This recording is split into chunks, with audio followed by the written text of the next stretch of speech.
நாராயண ஓம் நாராயண நாராயண நாராயண ஓம் நாராயண நாராயண நாராயண ஓம் நாராயண நாராயண நாராயண ஓம்.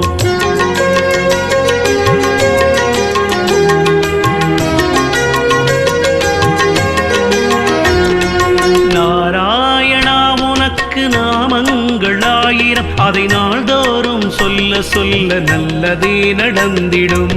நாராயண நாராயண நாராயண ஓம் நாராயண நாராயண நாராயண ஓம். நாராயணா உனக்கு நாமங்கள் ஆயிரம், அதை நாள்தோறும் சொல்ல சொல்ல நல்லதே நடந்திடும். மாவீரன் சொல்லி தந்த நல்லதோர் மந்திரம், பீஷ்மர் மாவீரன் சொல்லி தந்த நல்லதோர் மந்திரம், அதை மனமுருகி பாடி வந்தால் மங்களம் கிடைத்திடும். அதை மனமுருகி பாடி வந்தால் மங்களம் நல்கிடும். கேசவா நாராயண மாதவா ஹரி கேசவா நாராயண மாதவா கேசவா நாராயண மாதவா ஹரி கேசவா நாராயண மாதவா ஹரி கேசவா நாராயண மாதவா.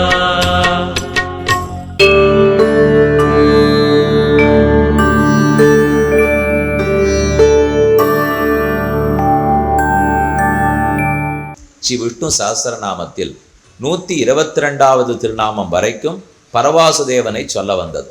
அதுக்கப்புறம் 123லேருந்து வியூகவாசுதேவன் திருப்பார்க்கடல்நாதனை பற்றி பார்த்து கொண்டு வருகிறோம். அதில் இப்போ பார்த்துட்டு இருக்கிறது 139வது திருநாமத்திலிருந்து 146வது திருநாமம் வரை 8 நாமங்கள் வாசுதேவனுக்குன்னு பார்த்தோம். அதில் சதுராத்மா சதுர்வியூகா, தன்னை தானே 4ஆ பிரிச்சுருக்கார். 4ஆ பிரிச்சுன்றதோடு இல்லை, 12ஆ பிரிச்சுருக்கார். அது என்னது? இத்தனை நாடி நீர் அதை பற்றி சொல்லவே இல்லை. 4 ஒரு மாதிரி குழம்பின்னு இருக்கும். இதுக்கு மேலே இன்னும் 12ஆ வேற பிரிஞ்சிருப்பாளான்னா இப்போ நீங்கள் கட்டம் போட்டுக்கணும். வாசுதேவ, சங்கர்ஷண, பிரத்யும்ன, அனிருத்தர்கள் ஒவ்வொருத்தர் கீழேயும் 3 திருநாமம் எழுதிங்கோ. கேசவ நாராயண மாதவ, அடுத்து கோவிந்த விஷ்ணு மதுசூதன, அடுத்து திரிவிக்ரம வாமன ஸ்ரீதர, கடைசி 3 ரிஷிகேஷ பத்மநாப தாமோதரன் என்ன 3 பேர் ஒவ்வொருத்தருக்கு. அப்போ பெருமான் தன்னைத்தானே 4ஆ பிரிச்சிருந்தார். ஒத்தொத்தரையும் 3 பிரிச்சுட்டார். அப்போ 3 12. இவ ஒத்தொத்தருக்கும் கையில் பிடிச்சிருக்கிற ஆயுதம் மாறணும், அவளுடைய ஆபரணங்கள் மாறணும், அவளுடைய பேர் மாறணும், எப்படி நிற்பாங்கிறது மாறணும், எல்லாம் மாறி இருக்கு.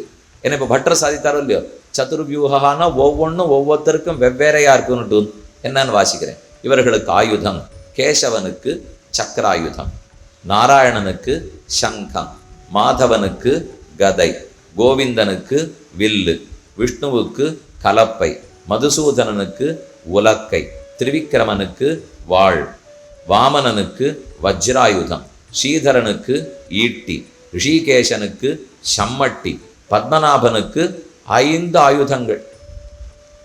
சரியா நம்ம இருக்கிற இடத்துல மட்டும் பாருங்க. இப்போ அனந்த பத்மநாபன் உடனே எல்லா ஆயுதத்தையும் முடிச்சுட்டார்.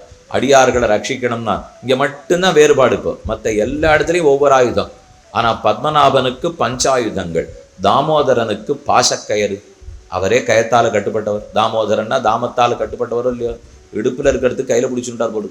அதனால் பாசக்கயத்தோடு தான் தாமோதரன் இருக்கார். இப்படி 12 பேர். அவரவர்களுக்கு அழகான நிறம் இருக்குது. வர்ணம் மாறித்துன்னு பட்டர் சாய்த்தாரோ இல்லையோ, அதிலே கேசவனுக்கு பொன்னிறம், நல்ல பளபளான்னு பொன்னாட்டம், ஹிரண்யவர்ணான்னு சொல்கிறோமோ இல்லையோ, பிராட்டியினுடைய நிறத்தை போலே. கேசவ பெருமாளை செவிக்கு போனா அப்போ தாயார் சிவப்பாருக்கு போகிறார், பெருமாள் சிவப்பாருக்கு போகிறார். இது எங்கேயானு கேள்விப்பட்டிருக்கீங்களா? இப்படி 2 பேரும் பக்கத்தில் இருந்தால் என்னமா இருக்கும்னு நம்மளால் இப்போ கற்பனையே பண்ண முடியல. ஏன்னா அவர் கருப்பாக இருப்பார், இவர் சிவப்பாக இருப்பார். இப்படித்தான் எங்கே போனாலும் நம்ம சேவிச்சு பழகிருக்கோமே தவிர, திடீர்னு திருவேங்கடமுடையான் சிவப்பா இருந்தார்னா எப்படி இருப்பார்? ரங்கநாத பெருமாள் கருப்பாக இருக்கிறத விட்டுட்டு இனிமேல் நான் சிவப்பா சேனிச்சுட்டு போகிறேன்னா எப்படி இருப்பார்? நாமே கொஞ்சம் யோசிச்சுட்டு தான் போவோம்னு நினைக்கிறேன். நீர் அப்படி தான் இருக்கீரா, நீர் தானா அப்படின்னு நமக்கே சந்தேகம் வந்துடுமோ இல்லையோ. கேசவ பெருமாள் பொன்னிறம், நாராயணன் நீல நிறம், மாதவ பெருமாள் இந்திரநீல நிறம், கோவிந்த பெருமான் வெளுத்த நிலவு வெண்மதி, குளிர்ந்து எப்படி வெள்ளவெளையேன்னு பால் வெள்ளையா இருக்கும் இல்லையோ அதை போல இந்திரநீர் வெண்மதி. விஷ்ணு தாமரை தாது, தாமரையினுடைய தாத்துக்கள் பொன்னிற வர்ணம், அது வேற பொன்னிற வர்ணம் ஒன்று. தாமரையினுடைய தாத்துக்களை போல இருப்பாராம். மதுசூதன பெருமாள் தாமரை வர்ணத்தில் இருக்கார். திரிவிக்கிரம பெருமாள் நெருப்பின் ஒளி, நெருப்புக்கு என்ன மஞ்சளும் சகப்பும் கலந்திருக்குமோ அந்த ஒளியில் இருக்கார். வாமனன் இளம் சூரியனை போல இருக்கார். ஸ்ரீதரன் வெண் தாமரையை போல இருப்பாராம். ரிஷிகேசன் மின்னல் வெட்டினா போல அந்த வெளுப்பில் இருப்பாராம். பத்மநாபன் சூரியனை போல இருக்கார். தாமோதரன் பட்டாம்பூச்சி என்ன நிறமோ அந்த பளபளக்கிற நிறத்தோடு இருக்கார். இப்படி இந்த 12 பேருக்கும் 12 நிறங்கள். இந்த 12 பேரும் நம்முடைய சரீரத்தில் ஒவ்வொரு இடத்துல உட்கார்ந்துருக்கார். அதுக்கு தான் 12 திருநாமங்களை இட்டுக்கொண்டு கேசவ, நாராயண, மாதவ, கோவிந்த, விஷ்ணு, மதுசூதன, திரிவிக்ரம, வாமன, ஸ்ரீதர, ரிஷிகேஷ, பத்மநாப, தாமோதர அப்படின்னு இந்த 12 இடம் சொல்கிற மூலியம். கேசவ பெருமாள் நம் நெற்றியில் இருப்பார். நாராயண பெருமாள் நடு வயிற்றில் இருப்பார். மாதவன் மார்பில் இருப்பார். கோவிந்தன் நடு கழுத்தில் இருப்பார். விஷ்ணு வலது வயிற்றில் இருப்பார். மதுசூதனன் வலது மேல்கை, வலது மேல்கையில் இருப்பார். திரிவிக்கிரமன் வலது கழுத்தில் இருப்பார். வாமனன் இடது வயிற்றில் இருப்பார். ஸ்ரீதரன் இடது மேல்கையில் இருப்பார். ரிஷிகேசன் இடது கழுத்தில் இருப்பார். பத்மநாபன் கீழ்முதுகில் இருப்பார். தாமோதரன் பின்னங்கழுத்தில் இருப்பார். இந்த 12 இடத்தை நாம் அதை நினைச்சதே நித்தி சொன்னால் புரஸ்தாத் கேசவப்பாது சக்ரி ஜாம்பூனத பிரபகான்னு துவாதசநாம பஞ்சரம்னு ஒரு ஸ்தோத்திரம் நித்தியம் சொல்கிற முடியும். சஹஸ்ரநாமம் சொல்லி முடித்த உடனே இதையும் சொல்கிறது வழக்கம். இது எதுக்குன்னா நம்மளை காப்பாற்றணுமே. நாம் நினச்சிட்டு இருக்கோம் ஏதோ வீடு கட்டி வச்சுருந்தா காப்பாற்றிக்க போகிறான்னு. இந்த 12 நித்தியமாக நினச்சிருந்தோம்னா பெருமாள் அங்கங்கே அமர்ந்து ரட்சித்துடுவார். அதனால் 12 இடங்கள்லையும் பெருமாளே, பஞ்சரம்னா கூண்டுன்னு அர்த்தம். ஒரு கிளியை கூண்டுக்குள்ளே வச்சா நல்லா ரட்சிச்சுடுவோம் இல்லையோ, அதை போல் நம்மளையே கூண்டாட்டம் 12 திருநாமங்களை சொல்லி 12 இடங்களில் பகவானை எழுந்துருளை பண்ணிக்கணும். இந்த 12 பேர் தான் இருப்பாளாம். நம்ம எந்தெந்த திசையில இவாவா காக்கிறா. இப்போ கிழக்கு நோக்கி பிரயாணமா, இதை சொல்லுங்க. கிழக்கு நோக்கி பிரயாணம்னா இது எப்படின்னால், கேசவன் கிழக்கிலே செல்லும்போது நம்மை காக்கிறார். நாராயணன் மேற்கே செல்லும்போது காக்கிறார். மாதவன் ஊர்துவம், ஊர்துவம்னா மேல், மேல் திசையில் காக்கிறார். கோவிந்தன் தெற்கு புறம் காக்கிறார். விஷ்ணு வடக்கு புறத்தே காக்கிறார். மதுசூதனன் தென்கிழக்கே காக்கிறார். திரிவிக்கிரமன் தென்மேற்கே காக்கிறார். வாமனன் வடமேற்கே காக்கிறார். ஸ்ரீதரன் வடகிழக்கே காக்கிறார். ரிஷிகேசன் கீழ்பாகத்தில் காக்கிறார். பத்மநாபன் இதயத்தாமரையில் காக்கிறார். அவருக்கு ஏதோ தனி இடம் கொடுத்து வச்சிருக்கார் எல்லா இடத்துலையுமே. அவர் ஹிருதயத்தாமரையில் காக்கிறார். தாமோதரன் உள்ளும் புறமும் காக்கிறார். இப்படி 12 திசை சுலபமாக ஞாபகம் வச்சுக்கலாம். 4 திக்கு, 4 விதிக்கு, வடக்கு கிழக்கு தெற்கு மேற்கு 4, வடகிழக்கு தென்மேற்கு வடமேற்கு தென்கிழக்கு 4, 4 4 8. ஊர்தம் மேல் லோகம் 1, அதஹா கீழ்ங்கிறது 1. அதை தவிர இதய தாமரைன்னு ஒரு இடம் சொல்றார். உள்ளும் புறமும் அந்தர் பகிஷ்ட தத் சர்வம் வியாபிய நாராயண ஸ்திதான்னு சொல்ல முடியும். அது உள்ளும் புறமும் காத்தல். இப்படி பல இடங்களும் இருக்கிறார். அடுத்தது இவாளுக்கு ஒவ்வொரு மாசம் சொல்லப்பட்டிருக்கு. அதனாலே இந்த மாசம் மார்கழி மாசம்தான் ஆரம்பிக்கிறார். கேசவனுக்கு உகந்த மாசம் மார்கழி மாசம். அதனால வடக்கெல்லாம் போனீங்கன்னா இந்த மாசத்தையே கேசவ மாசம்னு சொல்லுவா. ஏன்னா கேசவ பெருமாளுக்குன்னு இருக்கிற மாசம் மார்கழி மாசம். அதுலேருந்து அப்படியே வரிசையாக வச்சுடுங்க. கேசவனுக்கு மார்கழி, நாராயணனுக்கு தை, மாதவனுக்கு மாசி, கோவிந்தனுக்கு பங்குனி, விஷ்ணுவுக்கு சித்திரை, மதுசூதனனுக்கு வைகாசி, திரிவிக்கிரமனுக்கு ஆனி, வாமனனுக்கு ஆடி, ஸ்ரீதரனுக்கு ஆவணி, ரிஷிகேசனுக்கு புரட்டாசி, பத்மநாபனுக்கு ஐப்பசி, தாமோதரனுக்கு கார்த்திகை. அதனால் கார்த்திகை மாதத்தை இப்போ வடநாட்டுக்கெல்லாம் யாத்திரை போனோம்னா தாமோதர மாதம்னு சொல்லுவாள். அதுலேயும் கொஞ்சம் சந்திராயணம் சூரியாயணம் வேறு இருக்குது. ஒரு மாதம் முன்னு பின்னும் மாற்றி சொல்கிறது உண்டு.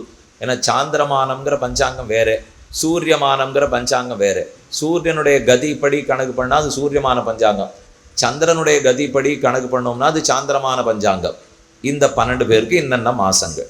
இவா 12 பேருக்கும் ஒவ்வொரு ஆதித்யன் இருக்கா. ஆதித்யர்களும் துவாதச ஆதித்யர்களும் இல்லையோ. ருத்ரர்கள்னு சொன்னால் ஏகாதச ருத்ரர்கள், ஆதித்யர்கள்னு சொன்னால் துவாதச ஆதித்யர்கள். அந்த 12 ஆதித்யர்களுக்கும் பேர் சொல்லியிருக்கார்.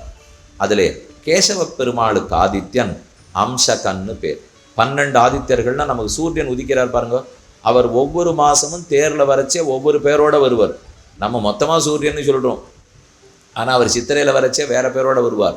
மார்கழியில வரைச்சே வேற பேரோட வருவா, வைகாசியில வரைச்சே வேற பேர். பேர் மட்டும் இல்லை, தேரை ஓட்டுற குதிரைகள்லாம் மாறும், தேரை ஓட்டுறவர் மாறுவார், அதுல உட்காண்டிருக்கிற சேனாபதி வீரர்கள்லாம் மாறிடுவா, அதுல உட்காண்டிருக்கிற ரிஷிகள் எல்லாரும் மாறிடுவா, அதுக்கு மேல போட்டு மூடப்பட்டிருக்கிற பெரிய போர்வை பத்திருப்பா அதுவே மாறிடும்.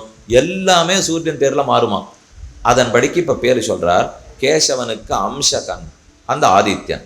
நாராயணன் பகன்னு பேர், மாதவன் துவஷ்டான்னு பேர், கோவிந்தன் விஷ்ணுன்னு பேர், விஷ்ணுவுக்கு தாதான்னு பேர், மதுசூதனன் அரியமான்னு பேர், திரிவிக்ரமன் மித்ரன்னு பேர், வாமனன் வருணன்னு பேர், ஸ்ரீதரன் இந்திரன்னு பேர், ரிஷிகேஷன் விவஸ்வான்னு பேர், பத்மநாபன் பூஷான்னு பேர், தாமோதரன் பர்ஜன்யன்னு பேர். இப்படி 12 ஆதித்யர்களுக்கு பேர். கேசவாதி துவாதச நாமத்துக்கும் 12 ஆதித்யர்கள் பேர் சொல்லிட்டார். இந்த கேசவாதி 12 பேருக்கும் 12 நாச்சியார் திருநாமம் இருக்கு. இவ ஒத்தத்திற்கு மகாதேவி நாச்சியார்கள் இருப்பாளோ இல்லையோ, அதுல ஸ்ரீதேவி பிரதமம் நாம, ஸ்ரீஹி முதல் திருநாமம். கேசவனுக்கு ஸ்ரீஹி, நாராயணனுக்கு அமிர்தோத்பவா, மாதவனுக்கு கமலா, கோவிந்தனுக்கு சந்திரசோபனா, விஷ்ணுவுக்கு விஷ்ணு பத்னி, மதுசூதனனுக்கு வைஷ்ணவி, திரிவிக்ரமனுக்கு வராரோகா, வாமனனுக்கு ஹரிவல்லபா, ஸ்ரீதரனுக்கு சார்ங்கிணி, ரிஷிகேசனுக்கு தேவதேவிகா, பத்மநாபனுக்கு மகாலட்சுமி, தாமோதரனுக்கு லோகசுந்தரி. இந்த 12 பேரையும் ஸ்ரீச்சூர்ண எட்டுக்கச்சே சொல்லிட்டு தான் எட்டு கணப்பு. அப்போ திருமண எட்டுக்கரிச்சே கேசவாதி துவாதச நாமங்கள், ஸ்ரீச்சூர்ண எட்டுக்கரிச்சே ஸ்ரீதேவி பிரதமம் நாம, த்விதீயம் அமிர்தோத்பவா, திருத்தீயம் கமலா புரோக்தா, சதுர்த்தம் சந்திரசோபனா, பஞ்சமம் விஷ்ணுபத்னீச்ச, ஷஷ்டிம் ஸ்ரீவைஷ்ணவி ததா, சப்தமந்து வராரோகா, க்யஷ்டமம் ஹரிவல்லபா, நவமம் ஷார்கிணி புரோக்தா, தசமம் தேவதேவிகா, ஏகாதசம் மகாலட்சுமி, துவாதசம் லோகசுந்தரி. இதுதான் அவளுக்கு இருக்கிற 12 திருநாமம். இந்த 12 ஞாபகம் வச்சுக்கணும். கடைசி பட்சம் இந்த 12 24 தெரியணும். நம்மளை ரட்சிச்சுக்க வேண்டாமா? இப்போ என்னாச்சு பாருங்க, எங்கேயோ யாரோ 4 பேரா பண்ணிட்டு இருக்கான்னு இருந்துதா, இப்போ இந்த 4 பேரை 12 ஆக்கணுன்னே மொத்த பேர் நம்மக்கிட்ட வந்துட்ட பாருங்க. ஒவ்வொன்றும் நம்ம சரீரத்தில் எங்கே உட்காண்டிருக்கா, எங்கே ரட்சிக்க போகிறா, திரும்ப எட்டுக்கச்சே என்ன சொல்லணும், சீஜூர்ண எட்டுக்கச்சே என்ன சொல்லணும், எப்பப்படி வாழை தியானிச்சுக்கணும். சூரிய ஒளியே இவர்களால் தான் கிடைக்கிறது. அதனால் இவர்கள்லாம் எங்கேயோ இருக்கிறவா இல்லை, உள்ளும் புறமும் வியாபித்து இருக்கிறவா. நமக்கு உள்ளே இருக்கா, வெளியில் இருக்கா, நின்னா இருக்கா, உட்காந்தா இருக்கா. அந்தந்த திசையில் போகிறோம். என்னென்னமோ ஆபத்து இருக்குன்னு திசையை கண்டு பயப்படுறோமோ இல்லையோ, அந்தந்த திசையில் எந்த ஆபத்தும் வராமல் ரட்சிக்கக்கூடிய எம்பெருமான்கள் தான் சதுராத்மா, சதுர்வியூகா. அப்போ தன்னையே 4ஆக பிரித்து கொண்டிருக்கிறார். 4 ஆத்மா, 4 பேர். சதுர்வியூகா எதுக்காக 4ஆக பிரிச்சுருக்கார்? இப்போ நாம் பார்த்த எல்லா பயன்களுக்காகத்தான் 4மாக பிரித்திருக்கிறார்ங்கிறதோட அந்த திருநாமம் முற்று பெற்றது. 140வது திருநாமம் முற்று பெற்றது. 141வது திருநாமம் சதுர்தம்ஷ்ட்ரஹ. முத்து போன்ற வெளியே நீட்டி கொண்டிருக்கும் 4 கோரை பற்களை உடையவர். தம்ஷ்ட்ர பல்லு, சதுர்தம்ஷ்ட்ர கோரை பல்லோட கூடியிருக்கிறவர். அது பெருமாளுக்கு ஒரு தனி அழகாம். நீங்கள் விக்கிரக சாஸ்திரம், சில்ப சாஸ்திரம் சொல்லிட்டு பாருங்க, அதில் உயர்ந்த திருமேனிகள்லாம் எப்படி இருக்கும்னு சில்ப சாஸ்திரம் சொல்லும். அதில் பார்த்துட்டுனா சற்றே தேவ பார்வைங்கிறது மேல் நோக்கி இருக்கும். பெருமாளுக்கு விக்கிரகம் பண்ண பிற்பாடு பார்வை நேரம் இருக்கா, பார்வை கீழ் நோக்கி இருக்கா, பார்வை சட்டுன்னு கொஞ்சம் மேல் நோக்கி இருக்கும். கிழக்க பார்த்துருந்தாருன்னா நேர் கிழக்கையும் பார்க்க மாட்டார் பெருமாள், சற்று மாற்றினாப்பில் தான் இருக்கும். பெருமாளே சில இடத்துல துளி திரும்பியிருப்பா. அப்படி இருக்கிறது ரொம்ப உயர்த்தின்வர்கள், அது சில்ப சாஸ்திரத்தின்படி. இன்னொன்று, பெருமாள் கிழக்க பார்த்துருக்காரோ இல்லையோ, ஒருவேளை அந்த பெருமாள் மேற்க பார்த்துருந்தாலும் அந்த மேற்க கிழக்குன்னு தான் அந்த ஊர்க்காரா வச்சுன்னு கணக்கு பண்ணணும். இதுக்கு தேவப்பிராச்சின்னு சொல்லுவா. அந்த ஊருக்கு அதிபதியா இருக்கிற தேவத்தை அந்த பெருமாள் எந்த திசையில பார்த்துட்டு இருக்காரோ அதுதான் கிழக்குன்னு கணக்கு. ஏன்னா கிழக்கு வடக்குங்கிறதுலாம் நாம வைக்கிறது தானே. அடி இப்போ ஸ்ரீரங்கத்தில் இருக்கேன்னு வச்சுங்க, அப்போ சென்னை எங்கே இருக்குன்னுவேன், வடக்குன்னுவேன். திருப்பதிக்கு போயிட்டா தெற்குன்னு மாட்டேன்னா, அப்போ சென்னை தெற்கில் இருக்கிறது, சென்னை வடக்கில் இருக்கிறது ரெண்டும் சொல்லிட்டேனே. இப்போ எங்கே வேணா தான் சொல்லலாம். கோயம்புத்தூருக்கு போனால் கிழக்க இருக்குன்னு சொல்ல போறா, பக்கத்தில் கடல்லேன்னு இருந்தால் மேற்கு இருக்குன்னு சொல்ல போறா. அப்போ ஒரே இடத்த 4 திசையும் சொல்ல முடியறதோ இல்லையோ. இதைத்தான் தொண்டரடிப்புடியாழ்வார் பாடினார். குடதிசை முடியை வைத்து குணதிசை பாதம் நீட்டி வடதிசை பின்பு காட்டி தென் திசை இலங்க நோக்கி கடல் நிற கடவுளந்தை அரவணை துயிலுமா கண்டு உடனுக்கு உருகுமாலோ என் செய்கேன் உலகத்தீரே. பகவான் திக்குகளை படைத்ததே திக்குகளுக்காக இல்லையா. அவர் படைச்சது தன்னுடைய முடியை வச்சுக்கிறதுக்காக மேற்க படைச்சிட்டாராம், திருவடியை நீட்டிக்கிறதுக்காக கிழக்க படைத்தாராம், பார்க்கறதுக்காக தெற்க படைத்தாராம், முதுக காட்டணுங்கிறதுக்காக வடக்க படைத்தாராம். இப்படிதான் ஸ்ரீரங்கத்துல பெருமாள் சேனிச்சதுக்காகனு தொண்டர்புடியாழ்வார் சாதிக்கிறார். அப்ப திக்குகளே தனக்காக தேவப்பிராச்சி தேவத்தை எங்க நோக்கி பார்க்கறாரோ அதுதான் கிழக்கு. சற்றே மேல் பார்வையா இருக்கும். யஜ்ஞோபவீதம் சாத்திட்டு போறோம் இல்லையோ பூணூல், அந்த பூணூல்ல இருந்து ஒரே ஒரு இழை மட்டும் விண்டு, ஒரு இழை மட்டும் கிழிபட்டு தனித்தது முடிச்சில்லாதபடி கிடக்கும். எந்த பெரிய விக்கிரகம் வசந்த திவதேசத்துல போய் பார்த்துட்டாலும் ஒரு இழை மட்டும் தனியா பிரிஞ்சு கீழ் நோக்கி போறாப்புல இருக்கும். அது பூணலோட சேர்ந்து இருக்காது. 3 இழை 6 இழை யஜ்ஞோபவீதம் சாத்திக்கிறோமோ இல்லையோ, அதுல ஒரு இழை பிரிஞ்சாப்புல இருக்கும். இதெல்லாம் பெருமானுக்கு இருக்கிற சிறப்பான அடையாளங்கள். அதுல சதுர்தம்ஷ்டரஹா, இந்த இடத்தில் வெளியே தெரியும் முத்துப்பல் கோரைப்பல், அந்த பல்லோட ரொம்ப ஆச்சரியமா சிரிப்பு மாறாமல் எழுந்துள்ள இருக்கிறார். பரேண ரூபேண சதுர்தம்ஷ்டரஹ, சதுர்தம்ஷ்டத்வம் மகாபுருஷ லட்சணம் போட்டுக்கா பாருங்க. மகாபுருஷன் பகவான் புருஷோத்தமன்கிறதுக்கு முக்கிய அடையாளம் 4 கோரை பற்களோடு இருக்கிறது. அது இன்னும் வாசல்ல இருக்கிற ஜெய விஜய ஆள்கிட்ட நீங்க நன்னாவே சேவிச்சிருப்பீள். ஜெயன் விஜயன் அதே போல கஜமுகன் சிம்மானன்னா 4 பக்கத்துக்கு 4 2 8 பேர் இருப்பாளாம். ஒரு 2 பேர் நம்ம ஜெய விஜயாள்னு சொல்றமே தவிர ஒவ்வொரு பக்கத்துக்கும் 2 பேர், 4 திசைக்கு 4 2 8 பேர். அதை போல ஆண்டாளுடைய 16வது பாசுரத்தில் நாயகனாயன் நந்தகோபனுடைய கோயில் காப்பானே, கொடித்தோன்னும் தோரண வாசல் காப்பானேன்னு 2 இருக்கும் இல்லையோ. கோயில் காப்பான் 8 பேர், வாசல் காப்பான் 8 பேர். அப்ப கோவில்ல 4 திக்கு, வாசலுக்கு 4 திக்கு, 8 8 16 பேருக்கும் பேர் இருக்கு. இந்த மாதிரிலாம் பேரா சொல்லியிருந்தா எப்படி ஞாபகம் இருக்கும்? எப்ப படிக்கிறதுன்னா இப்ப என்ன பண்றதுன்னு தெரியாது, தவிச்சிருக்கோம் இல்லையோ. ஆயிடுத்து 58 வயசு, ஓய்வு பெற்றாச்சு. நல்லதா தங்க கைகுலுக்கள் கொடுத்து மாலையெல்லாம் போட்டு இனிமே இந்த பக்கம் வராதுன்னு சொல்லி அமிச்சிட்டாலும் இல்லையோ. அப்பவான்னு இந்த பக்கம் வரலாமோ இல்லையோ, அதுக்காக சொல்றேன். இனிமே அந்த பக்கம் வரக்கூடாதுன்னு சொல்லிட்டா அப்பவாவது இந்த பக்கம் வரணுமோ இல்லையோ. 12 இருக்கு, 14 இருக்கு, 8 இருக்கு, 6 இருக்கு. நாம தான் நிதானமா தெரிஞ்சுக்கணும். சதுர்தச சமத்வந்தா சதுர்தம்ஷ்டச்சதுர்த்வதி. இதை பத்தி சீதையினிடத்தில் ஹனுமான் அடையாளம் சொல்லிட்டு இருக்கார். சீதையே, உன் ராமனுடைய அழகு என்னான்னு கேட்டுட்டேன். அசோகவனத்துல சீதையை சந்தித்தார்.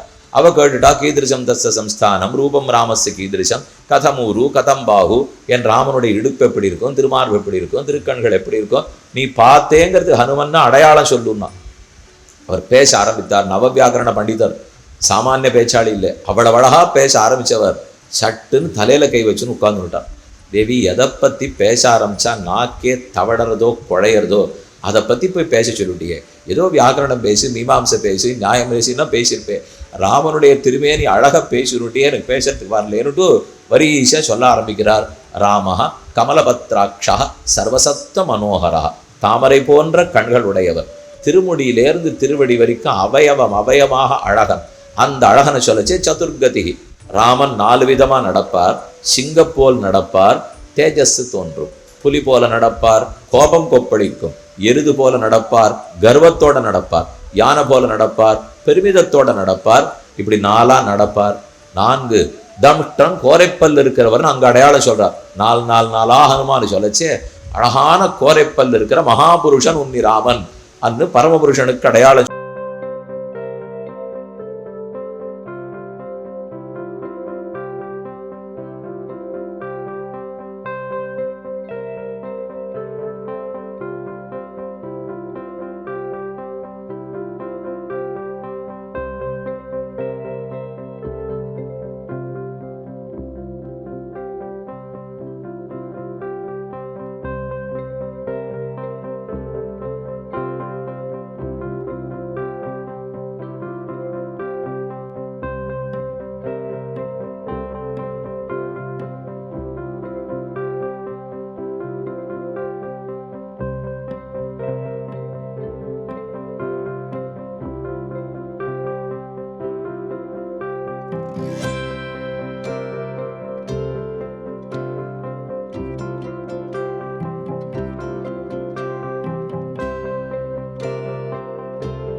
சதுர்தச சமத்வந்தா சதுர்தம்ஷ்ட்ரச்ச சதுர்கதிஹி.